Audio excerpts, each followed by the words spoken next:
오늘 성탄 주일 하나님께서 우리에게 주시는 말씀은 누가복음 2장 11절로 12절, 요한 1서 4장 2절로 3절까지의 말씀입니다. 우리 두 군데 말씀 살펴보도록 합니다. 누가복음 2장 11절로 12절 말씀 먼저 보도록 합니다. 우리 같은 마음으로 누가복음 2장 11절로 12절 말씀 봉독토록 합니다. 오늘날 다윗의 동네에 너희를 위하여 구주가 나셨으니 곧 그리스도 주시니라. 너희가 가서 강보에 쌓여 구에 누인 아기를 보리니 이것이 너희에게 표적이니라 하더니. 아멘. 요한 1서 4장 2절로 3절 말씀입니다. 우리 같은 마음으로 요한 1서 4장 2절 3절 말씀 고백합니다. 하나님의 영은 이것으로 알지니 곧 예수 그리스도께서 육체로 오신 것을 시인하는 영마다 하나님께 속한 것이요 예수를 시인하지 아니하는 영마다 하나님께 속한 것이 아니니 이것이 곧 적그리스도의 영이니라. 오리라 한 말을 너희가 들었거니와 이제 벌써 세상에 있느니라.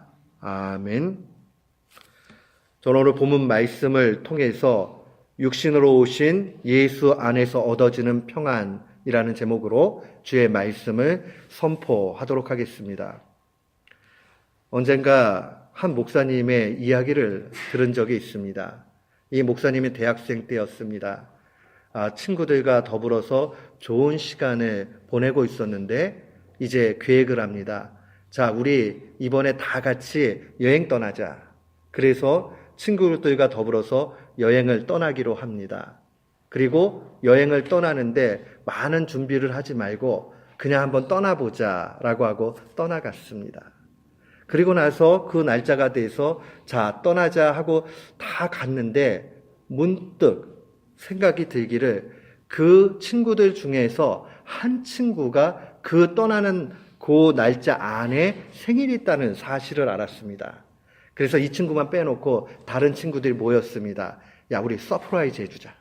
자, 이 친구 얼마나 우리를 위해서 헌신해주고 우리를 기쁘게 해주는 친구인지 모르겠다. 그러니까 이 친구 위해서 준비해주자. 그래서 얻은 숙소에 바베큐 파티를 할 것도 다 준비하고 저녁에 캠파이어 할 것도 준비도 하고 여러 가지를 다 준비를 해가지고 갔어요. 그리고 나서 이 친구에게 정말 아무도 예상 못하는 그 상황 속에서 생일 파티를 깜짝 파티를 해주려고 그렇게 했습니다. 그리고 나서 그곳으로 다 모이기로 그렇게 했습니다. 근데 문제가 발생을 했습니다. 친구들이 다 와가지고 그곳에 생일 파티를 해주려고 아침부터 막 준비를 해가지고 해놓고는 다 모였는데 점점 시간이 돼가지고 얼마 남지 않았는데 뭔가 잘못됐다는 사실을 알게 됐습니다. 문제는 생일을 맞은 친구에게 그 사실을 알려주질 않은 거예요. 여기로 와라라고 얘기를 해야 되는데 준비를 다 해놨는데 정작 생일 축하를 받아야 되는 친구한테 알려주는 거를 까먹은 거예요. 친구들이 당연히 제가 해줬겠지. 야, 이거 나 이거 준비하기 바쁜데 저 친구가 해주겠지. 서로 떠밀다가 놓쳐버린 거예요. 그래서 허겁지겁 다시 연락을 해가지고 그 친구에게 야야야 생일 파티라는 얘기는 안 하고 이곳으로 빨리 와줘 라고 변경을 해서 한참 늦게 파티를 해줬다 하는 얘기를 들은 적이 있습니다. 생일 파티를 해주면 케이크도 멋지게 있고 또 선물도 있고 그 다음에 축하해주는 사람들도 있고 다 좋아요. 근데 만약에 축하받을 사람이 없다면 얼마나 우스꽝스러운 생일 파티가 되겠습니까? 똑같지요. 오늘날의 이 성탄절이 정말 성탄의 주인이신 예수 그리스도는 없고 북적북적거리고 요란하고 캐롤도 들리고 하지만 하나님을 온전히 바라보고 또 예수 그리스도를 축하하는 그 일들을 놓쳐버렸다는 것을 우리는 좀 안타깝게 생각을 합니다. 오늘날에 정말 주인이신 예수 그리스도가 없는 성탄, 다른 말로 이야기하면 이것은 바로 물질 만능주의와 인간의 욕심이 결합한 결과물이라고 볼 수 있습니다. 사람들이 어떻게 하든지 더 많이 즐기고 또 사람들이 더 많이 얻고자 하는 그 욕심들이 막 커지니까 그 다음에 이런 성탄절마저도 상업주의로 그렇게 바꿔버리게 됩니다. 사람들은 거기에 넘어지게 되지요. 그래서 찬란하고 막 요란하고 하면 뭔가 있는 것 같이 생각을 하고 그곳에 정신을 빼앗겨 버립니다. 오늘 우리는 성탄주의를 지내고 있습니다. 성탄주의를 지나면서 빠뜨리지 말아야 되는 한 가지가 있습니다. 그것은 바로 예수 그리스도입니다. 예수 그리스도 그 한 분이 만약에 우리의 마음속에 있지 않는다면 우리가 성탄을 아무리 잘 보낸다 할지라도 그 성탄은 의미 없는 시간이 되고 맙니다. 오늘 특별히 누가복음 2장은 의사 누가가 아주 예리하고 통찰력 있는 시각에서 하나님의 말씀을 증거하고 있는 것을 봅니다. 12절 말씀에 보면 너희가 가서 강보에 쌓여 구에 누워있는 아기를 보리니 이것이 표적이다라는 해설을 담고 있습니다.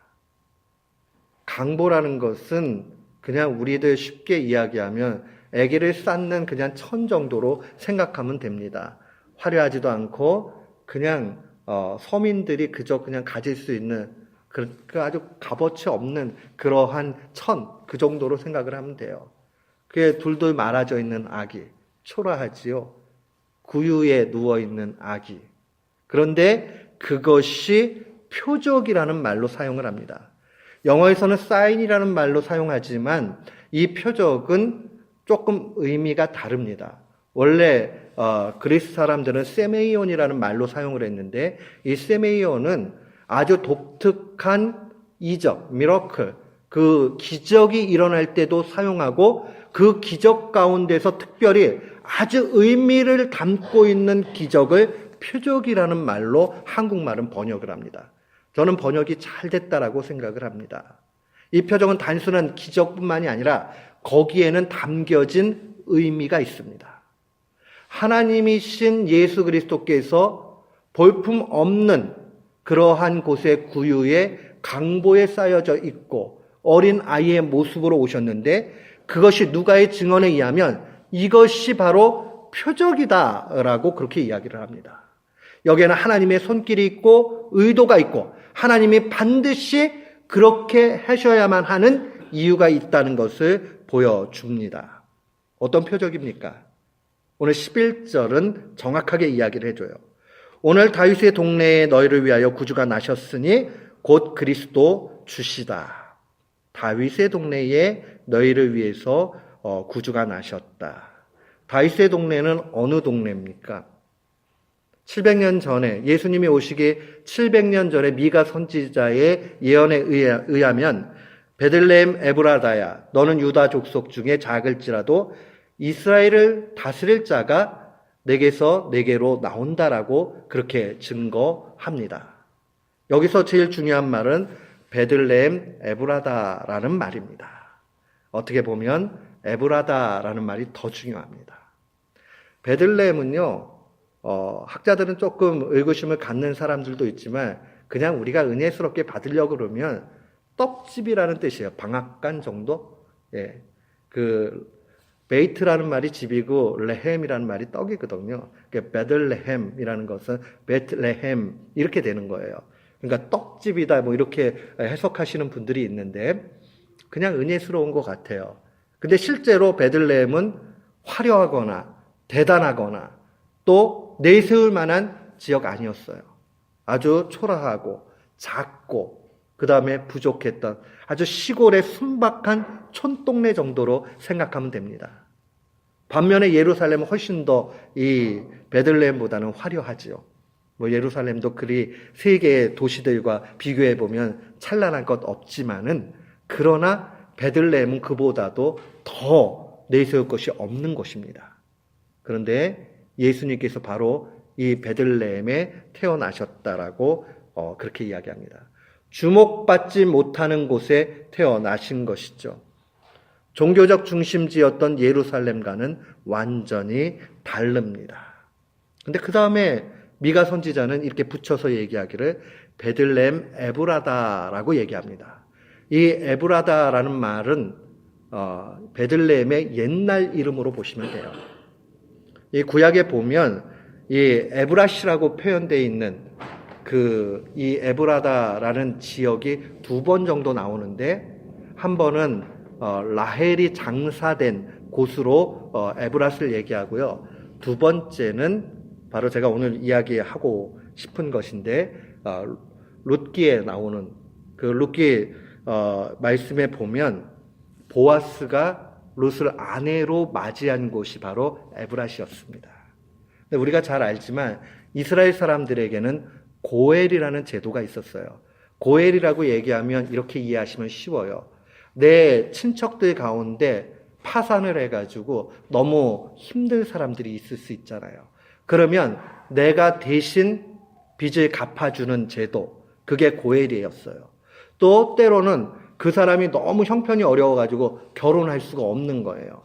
그러면 이 먼 친척들 가운데서 이 사람을 아내로 맞이할 수도 있었어요. 그게 바로 고엘 제도였습니다. 한마디로 얘기하면 대신 대가를 지불해 주는, 그래서 그 사람의 어려움을 내가 풀어줄 수 있는 그러한 사람을 일컬어서 성경은 기업 물을 자라는 말로 사용을 했어요. 근데 이 말이 좀 그냥 기업 물을 자 이러면 되게 어려운데, 우리 일상생활 가운데서 바둑 같은 거 이렇게 뭐 두다 보면 야, 한 수만 물러줘 뭐 이런 말 하잖아요. 그리고 또 야, 그거 좀 물어줘라 좀 이렇게 얘기할 때 하면 대신 좀 갚아줘, 내지는 뒀던 거 한 번만 안 둔 걸로 하고 다른 쪽에 둘 수 있도록 기회를 달라, 이런 얘기잖아요. 이게 바로 기업 물을 자예요. 대신 갚아주는 거. 그것을 히브리 사람들은 고엘이라고 얘기했고 고엘 제도라고 얘기합니다. 그런데 이거 영어로 번역하면 우리가 잘 아는 단어예요. Redeemer라는 단어가 기업 물을 자라는 뜻입니다. 우리 하나님을 경배할 때에 예수 그리스도를 나의 구주다라고 얘기할 때 그 Savior라는 단어도 사용하지만 구속주라는 말을 사용할 때가 있잖아요. 이 속자가 돈을 나타내는, 속전세를 내는 것을 표현하는 말이에요. 그러니까 돈 주고 샀다는 뜻이거든요. 그러니까 Redeemer, 그게 바로 구속이란 말이고, 이 에브라다라는 지역은 구속이 아주 크게 역사 가운데 나타났던 한 장소이기도 합니다. 그런 의미에서 보면 이 미가 선지자가 베들레헴 에브라다, 세상의 눈으로 볼 때는 아무것도 내세울 것 없는 지역이지만은 거기에서 구속의 일들이 나타났고 진짜 구속이 나타내고자 하는 그 표적의 진짜 주인공 예수 그리스도가 그곳에서 태어난다 하는 것은 우리에게 큰 위로와 기쁨이 됩니다. 사랑하는 성도 여러분, 우리는 수없이 신앙생활하면서 많은 성탄절을 맞이했습니다. 그러나 2017년도 성탄절에 우리가 더욱 기억해야 되는 것은 살아계신 예수 그리스도, 그리고 낮은 자의 모습으로 오신 예수 그리스도, 우리의 죄를 속하시고 또 하나님의 뜻 가운데 또 계획 가운데 오신 예수 그리스도를 바라볼 수 있어야 됩니다. 그래서 의사 누가는 11절에 구주가 나타나셨다라는 말로 요약하고 그분이 우리의 주님, 주인이라고 그렇게 말합니다. 그러니까 우리가 성탄을 맞이할 때마다 기억해야 되는 것은 연약한 곳에 오셨지만 나의 죄를, 나의 짐을 없애주시고 가볍게 해주시는 그 예수 그리스도를 바라봐야 되겠구나 하는 그 중심 있어야 됩니다. 근데 문제가 있지요. 이런 엄청난 복된 소식을 그리스도인이 되어서 우리가 알고 있지만 여전히 우리의 삶 가운데서는 성탄이 감동의 일이 또 감동의 그 사건이 되지 못한다는 사실입니다. 우리 한번 잘 생각해 보세요. 내가 그리스도인이 되고 나서 성탄절이 한 해 한 해 한 번씩 이렇게 지나고 있는데 얼마나 감격과 감동이 있는가. 정말 세상 사람들이 상업주의에 물들어가지고 무언가를 팔아먹기 위해서 만든 성탄절 말고요. 정말 내 인생 가운데 평화의 왕으로 오신 예수 그리스도가 어떻게 역사하고 계신가? 정말 감동이 있나요? 아니면 올 한 해를 마무리하는 시점에 오는 그런 이벤트 가운데 하나일까요? 만약에 그 감동이 언제 순간부터 없어졌거나 감동을 잘 깨닫지 못한다면 오늘 이 시간에 우리가 다시 한번 회복해야 될 필요가 있습니다. 우리에게 감동이 없는 이유, 그것은 바로 우리가 너무 현실주의에 빠져있기 때문에 그래요. 우리 사람들이 시대의 아들이라는 말을 종종 사용하지요. 내가 아무리 그 시대를 역행해서 살려고 해도 그 공동체가 그렇게 물들어져 있으면 나도 모르게 그렇게 물드는 성향들이 분명히 있습니다. 그러다 보면 조금 상대적으로 나을 수 있는지 모르지만 거기서 벗어나기가 쉽지 않아요. 우리가 아무리 상업주의를 멀리하고 하나님만 바라보고 또 세상에 대해서 정말 좀 천시하고 그리스도 중심으로 살려고 그렇게 해도 세상 사람들이 찬란한 것을 입고 먹고 마시고 즐기고 하는 그런 일들을 바라보게 되면 나도 모르는 사이에 야, 이거 내가 헛사는 거 아니야? 하는 그런 생각이 들 수 있단 말입니다. 사랑하는 성도 여러분, 우리가 정말 이 허무주의에 빠지지 않고 하나님 앞에 온전한 길대로 나아가기 위해서는 현실주의에 대해서 극복할 수 있는 참다운 신앙의 중심으로 돌아가야 됩니다. 그게 바로 오늘 요한 1서 사랑의 사도 요한은 정확하게 우리가 정말 어떻게 살아가야 할까 하는 것을 말씀으로 증거하고 있습니다. 오늘 요한 1서 4장 2절 말씀 보면 예수 그리스도께서 육체로 오신 것을 시인하는 영마다 하나님께 속했다라고 증거합니다. 먼저 우리에게 필요한 신앙의 모습은 무엇이냐면 정확하게 믿어야 돼요. 어떻게 정확하게 믿어야 되느냐? 예수님이 이 땅 가운데 실제로 육체의 모습으로 오셨다는 사실을 믿어야 됩니다. 많은 사람들은요, 이 사실을 믿지 않습니다. 그리고 사람들이 꾸며낸 얘기, 허구라고 그렇게 말합니다.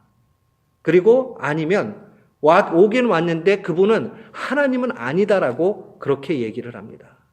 근데 성탄절마다 우리가 기억해야 되는 것은 하나님이신 예수 그리스도께서 친히 이 땅에 육신의 모습으로 오셨다는 거예요. 그의 성육신이라고 얘기하는 것은 우리의 믿음의 참다운 기준이 됩니다. 우리가 엄마가 내 자신을 낳는 것을 현장에서 본 사람은 아무도 없어요. 그 지각력도 없고 기억도 없지요. 그러나 우리 엄마가 우리 엄마께 믿는 것은 내가 증거가 있어가지고 믿는 것 아니에요. 진리는요, 압도가 되어져 가지고 믿어지는 것이지 내가 논증하고 생각하고 뭔가 그 실예가 있기 때문에 믿어지는 것, 그거 되게 적습니다. 어떤 때는요, 수많은 증거 때문에 더 못 믿게 될 때도 있어요. 진리는 믿어지고 압도되어집니다. 믿음 또한 그러합니다.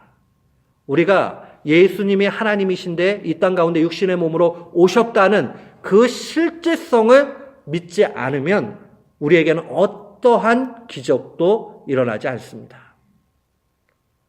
사탄은 굉장히 똑똑해요. 그래서 이렇게 얘기하지 않습니다. 예수님 메시아 아니야 이렇게 얘기하지 않아요. 예수님 메시아가 아니란다 이러면 그것 좀 내가 알고 있는 거랑 다른데 하고 반발을 가질 수 있어요. 근데 사탄은 아주 똑똑하죠. 그래서 그렇게 이야기하지 않죠. 예수님이 이 땅에 오신 실제에 대해서 믿지 못하게 하고 의미만 중요하다 이렇게 가르칩니다. 야, 예수님 진짜 여기에 땅에 왔는지 안 왔는지 그게 뭐 그렇게 중요하냐. 그게 중요한 게 아니라 그가 오신 의미가 중요해.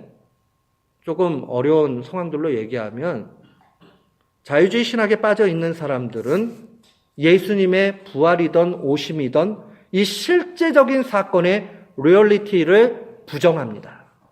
그리고 의미, 미닝만 중요하다라고 가르칩니다. 근데 리얼리티가 없는 의미라는 것은요, 우리의 삶에 어떠한 영향도 나타나지 않습니다. 리얼리티를 믿지 않으면 그러면 그 일은 가짜가 되고 맙니다. 리얼리티가 아니고 감동 주는 이야기인데 그게 무슨 우리한테 실제적인 영향과 변화가 있겠어요? 그저 고작해야 우리가 감동 정도 받을까요? 그 정도예요. 거기에서 능력과 실제를 볼 수 없습니다. 또 사탄은요, 종종 또 이렇게 얘기해요. 야, 진짜 온 것만 중요하다. 의미에 대해서는 알지 못하도록 이야기를 합니다. 그러면 내가 예수님 진짜 오셨대.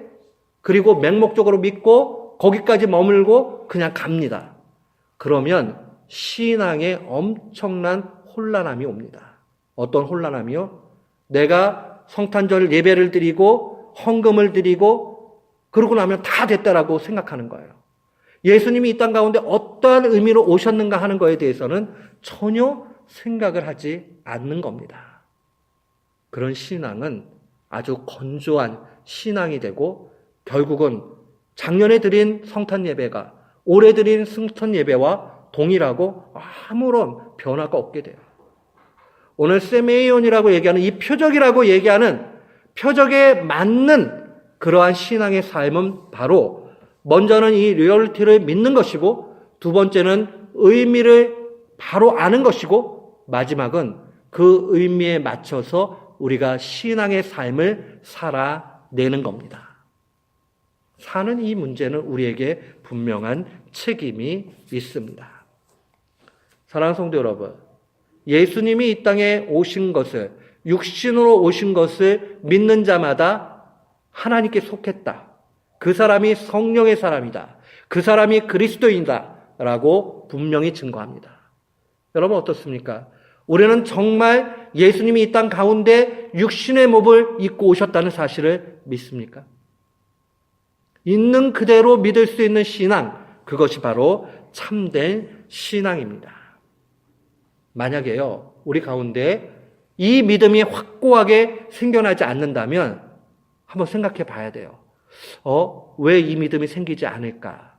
그때 우리가 취해야 되는 태도는 단 한 가지입니다. 이 사실이 믿어질 수 있도록 하나님 앞에 간구해야 됩니다. 머리가 좋은 사람들은 간혹 이런 생각을 해요.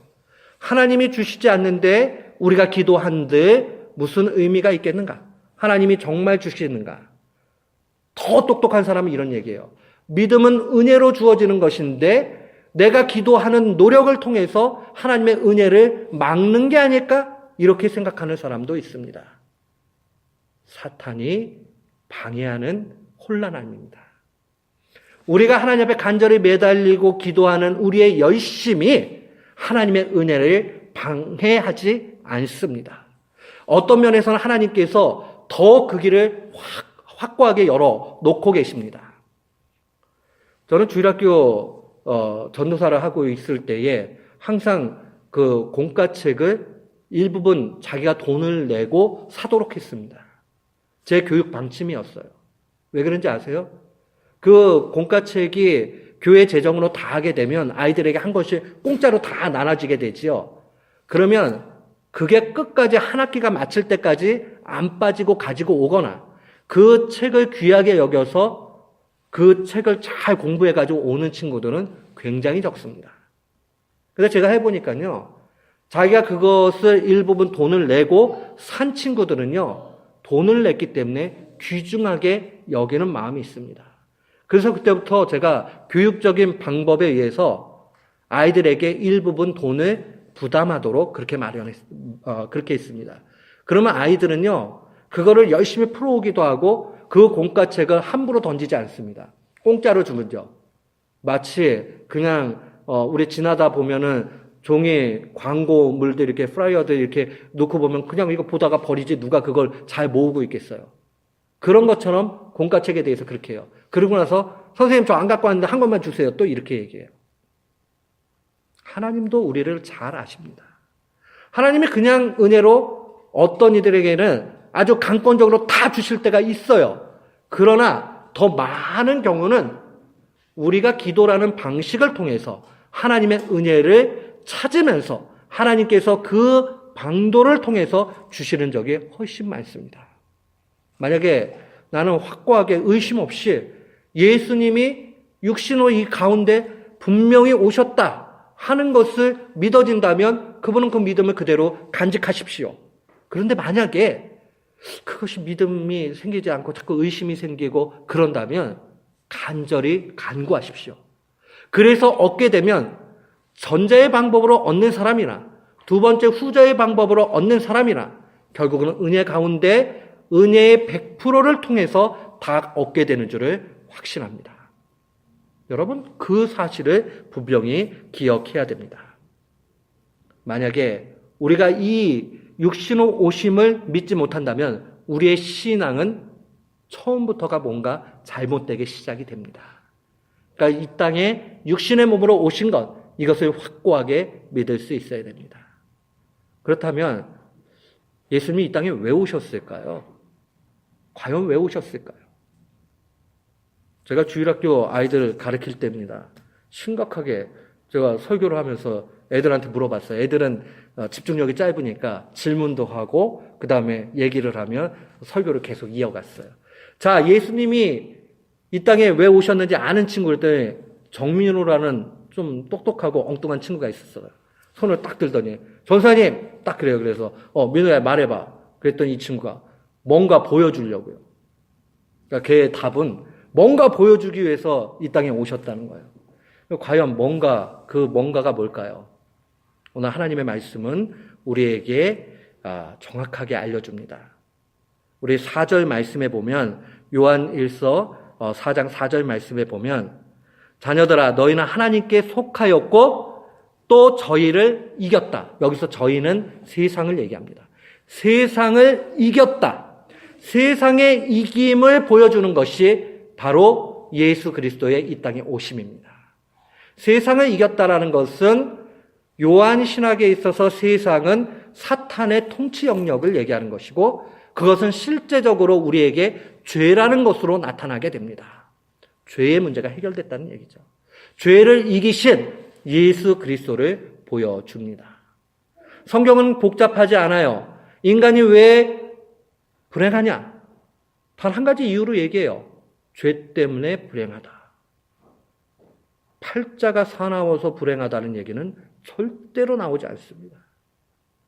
내가 어려운 환경에 태어났기 때문에 불행하다, 불행하게 보일 수는 있어요. 그러나 그것 때문에 불행하다라고 결단코 얘기하지 않습니다. 하나님의 말씀은 우리에게 죄의 문제가 해결되지 않는 한 우리는 공허하고 힘들고 정말 비참한 삶을 살 수밖에 없다라고 가르칩니다. 그러니까 예수님께서 이 땅에 오신 이유는 이 악의 세상을 이기는 것을 보이기 위해서 육신의 모습으로 오신 겁니다. 세상을 이기신 예수 그리스도를 바라볼 수 있는 신앙, 그 신앙이 참된 신앙입니다. 여기에 참된 평안이 있습니다. 세상을 이기신 예수 그리스도가 내 마음의 전부가 되어질 때에 그분의 오심이 우리의 인생에 정말 귀중한 사건이 되어질 때에 그때 우리의 중심에는 평안이 오게 됩니다. 사랑하는 성도 여러분, 예수님의 오심을 믿지 않으면요, 예수님이 정말 하나님이신데 그분이 육신의 몸에 있고 이 땅에 오셨다는 사실을 믿지 않으면 그 사람은요, 세상에서 많은 것을 얻어도 결국은 아무것도 얻은 것이 없게 됩니다. 나중에 후회해요. 저도 인생을 후회함 없이 살고자 많은 믿음의 분들을 만나보고 연로하신 분들을 많이 만나봤어요. 근데 그분들이 한결같이 돈을 많이 버니까, 명예가 올라가니까, 뭐 하니까 라고 말씀하시는 경우는 없습니다. 그것 때문에 자기가 행복하고 그것으로 인해서 모든 것을 얻었다라고 얘기하시는 분들은 아무도 없어요. 그것만 쫓아가다 보면 그거 이뤘는데 결국 나중에 아무것도 없는 사람이 되고 맙니다. 그런 한결같이 공통점으로 얘기하는 것도 있어요. 그것은 바로 믿음으로 신앙생활 잘하는 것에 달려있다는 겁니다. 그래서 다들 믿음 생활 잘하세요. 그 얘기를 합니다. 여러분, 우리에게 주어진 시간과 건강과 물질과 모든 가치들, 믿음을 위해서 사용하고 있는가 생각해 봐야 됩니다. 예수님이 예루살렘에 태어나고 예수님이 성인으로 어느 날 갑자기 짠 하고 나타나시고 또 예수님이 어디에 많이 배운 그래서 학식 있는 그러한 모습으로 나타나고 했다면 우리는 좀 좌절할 수 있어요. 그렇잖아요. 근데 예수님께서 아기의 모습으로 오셨다. 아기는 돌봄이 필요하고 힘이 없어요. 연약해요. 말구에 태어났다. 내세울 게 없는 사람이라는 것을 그대로 보여주는 겁니다. 목수로서 이 땅에서 사셨다. 평범했다는 얘기입니다. 십자가의 처형 가운데 놓여졌다. 아주 무능함을 극치로 표현한 말이 십자가의 죽으심입니다. 세상의 눈으로 보면 보잘것없는 인생입니다. 아유, 그 청년 안 됐네 하고 끝난 인생같이 보여요. 근데 여기에는 하나님의 특별한 의도가 있다는 것을 봐야 됩니다. 그 표적을 우리가 볼 수 있어야 됩니다. 진짜 영성은 역설의 영성이라 이미 말씀을 선포한 적이 있습니다. 역설의 영성이라는 건 무엇입니까? 눈에 볼 때는 그거 아닌 것 같은데 모순같이 보이는데 실제로는 그게 진짜라는 사실, 진리를 모순 속에서 발견할 때 우리는 패러독스라고 얘기를 합니다. 우리의 신앙도 동일합니다. 약할 때 강함 대신에 라는 찬양이 그냥 허튼 고백이 되지 않기를 축원합니다. 아무것도 아닌 곳으로 왔던 곳에 진리가 있고 연약한 곳에 강건함이 있습니다. 무명한 자 같은 달 그 안에 참다운 진리의 메시지가 있습니다. 그걸 우리가 깨닫게 되면 깊은 영성 속에 있는 하나님의 사람이 됩니다. 사랑하는 성도 여러분, 오늘 우리가 성육신을 믿을 때에 약한 게 약한 걸로 끝나는 게 아니구나. 여기에 진짜가 있구나. 여기에 정말 능력이 있구나 하는 것을 바랄 수 있어야 됩니다. 우리 주님 예수 그리스도 이 땅에 계실 때에 이렇게 말씀하셨습니다. 요한복음 16장 33절이에요. 이것을 너희에게 이름은 너희로 내 안에서 평안을 누리게 하려 함이라. 세상에서는 너희가 환난을 당하나 담대하라. 내가 세상을 이기었노라. 내가 세상 이겼다? 그러니까 평안을 누려라. 주님이 어떻게 세상을 이기셨죠? 십자가에 죽으시는 걸 통해서 한없이 약하고 한없이 나약하고 무능하고 내세울 것 없는 그 상황들 속에서 세상을 진짜 이길 수 있는 힘을 보여주셨습니다. 여기에 우리의 위로가 있습니다. 그래서 요한 사도는 요한 1서 4장 4절에 이는 너희 안에 계신 이가 세상에 있는 이보다 크다라고 증거합니다. 세상에 있는 이들보다 크다라고 역사해 주시는 겁니다. 사탄보다 크다는 거죠. 세상 속에서 우리가 세상을 이기며 살 수 있는 것은 바로 이 예수 그리스도를 바라볼 때만 가능합니다. 저는 성탄이 되면 사람들이 구호같이 외치는 게 있죠. 하늘엔 영광, 땅에는 평화. 이거 구호 아니에요. 이게 실제가 돼야 됩니다. 우리의 삶 가운데. 예수 그리스도의 약하심을 바라보면서 하나님 앞에 감사할 때에 나의 약함이 오히려 하나님 앞에 영광이 됩니다. 그리고 그것을 통해서 우리는 참다운 평안, 세상이 줄 수 없는 평안을 누리게 됩니다. 만약에 내 인생을 살아가면서 나 왜 이렇게 못났지, 약하지 한다면 예수 그리스도를 바라보고 위로받으십시오.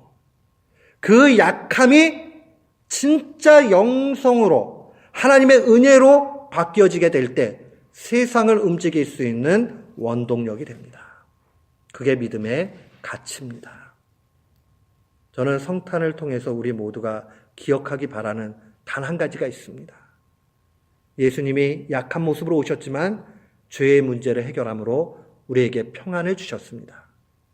너희가 세상에서는 환난을 당하나 담대하라. 내가 세상을 이겼다라는 이 메시지가 주님의 이 땅 오심의 모습 가운데 분명히 이루어졌습니다. 그러니 우리가 한 해를 마무리하면서 연약함 가운데 있었다 할지라도 우리의 인생에 달려갈 길 속에서 많은 것을 내세울 게 없어도 그래도 주님께서 그 가운데서 은혜 주셨다는 것을 바라보면서 장차 마지막의 승리를 바라보면서 오늘 하루도 승리하는 귀한 교우들 되시기를 주님의 이름으로 축원합니다. 아멘.